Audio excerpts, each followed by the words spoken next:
باجوڑ کے علاقے خار میں JUI ورکرز کنونشن میں دھماکہ، 35 افراد جاں بحق، درجنوں زخمی ہو گئے۔ زخمیوں اور لاشیں قریبی اسپتال منتقل، کئی زخمیوں کی حالت تشویشناک، ہلاکتوں میں اضافے کا خدشہ۔ دھماکے میں JUI خار کے امیر مولانا ضیاء اللہ جان اور حامد اللہ جاں بحق ہو گئے۔ شدید زخمیوں کو پشاور منتقل کیا جائے گا۔ نجی نیوز چینل کا کیمرہ مین سمیع بھی زخمیوں میں شامل۔ قانون نافذ کرنے والے اداروں نے علاقے کو گھیرے میں لے لیا، امدادی کارروائیاں جاری۔ ذرائع کے مطابق JUI ورکرز کنونشن میں تقریباً 400 لوگ موجود تھے۔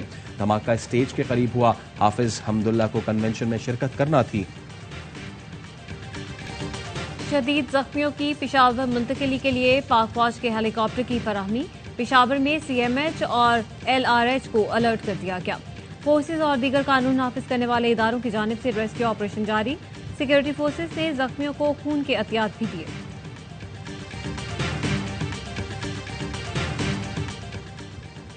وزیراعظم شہباز شریف کی باجوڑ دھماکے کی شدید مذمت، قیمتی جانوں کے ضیاع پر وزیراعظم کا JUI سربراہ مولانا فضل الرحمان سے گہرے دکھ اور افسوس کا اظہار، شہید ہونے والوں کے لیے مغفرت اور ان کے اہل خانہ کے لیے صبر جمیل کی دعا۔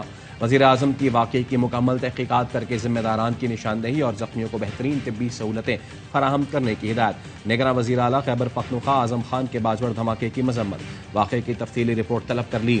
RPO ناصر محمود کہتے ہیں باجوڑ دھماکہ بظاہر خودکش لگتا ہے، لیویز اور پولیس اہلکاروں نے سرچ آپریشن شروع کر دیا ہے۔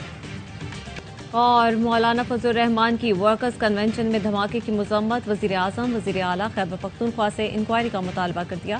کہا JUI کے کارکنان اسپتال پہنچ کر خون کے عطیات دیں اور پرامن رہیں۔ پرتشدد انتہا پسندی کی روک تھام کا حکومتی بل سینٹ میں شدید مخالفت کے بعد ڈراپ۔ چیئرمین سینٹ نے کہا آج کا سیشن بل کے لیے نہیں بلایا گیا، حکومت کرے نہ کرے میں بل ڈراپ کرتا ہوں۔ اپوزیشن کے ساتھ ساتھ نون لیگ کے سینیٹر کی جانب سے بھی بل کی مخالفت۔ سینیٹر عرفان صدیقی نے کہا اہم ترین بل براہ راست سینٹ میں لایا گیا، بل کا اس حالت میں پاس ہونا ایک شکنجہ ہے جس میں کل پتہ نہیں ہم میں سے کون کون کسا جائے گا۔ عبدالغفور حیدری نے کہا اس قانون کے مطابق تو زور سے نعرے لگانے پر کہا جائے گا کہ لوگوں کو تشدد پر اکسایا جا رہا ہے۔ کامران مرتضیٰ نے کہا اس قانون سازی سے آپ اپنے ہاتھ کاٹ رہے ہیں، کل یہ ہم سب کے لیے مصیبت بنے گا۔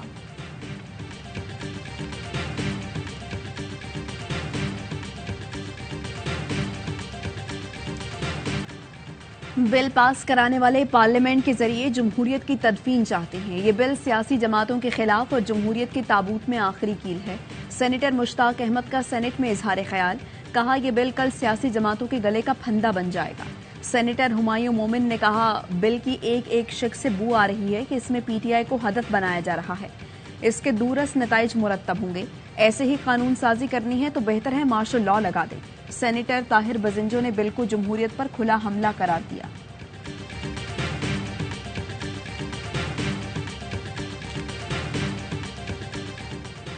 پرتشدد انتہا پسندی کی روک تھام کی مجوزہ بل کے مطابق حکومت پرتشدد فرد اور تنظیم کی میڈیا تک رسائی پر پابندی لگائے گی۔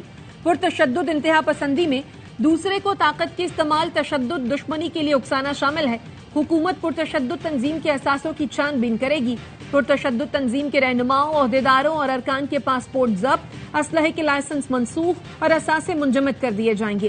پرتشدد تنظیم کو الیکشن میں حصہ لینے کی اجازت نہیں ہوگی۔ حکومت کسی شخص یا تنظیم کو پرتشدد انتہا پسندی پر لسٹ 1 اور 2 میں شامل کر سکے گی۔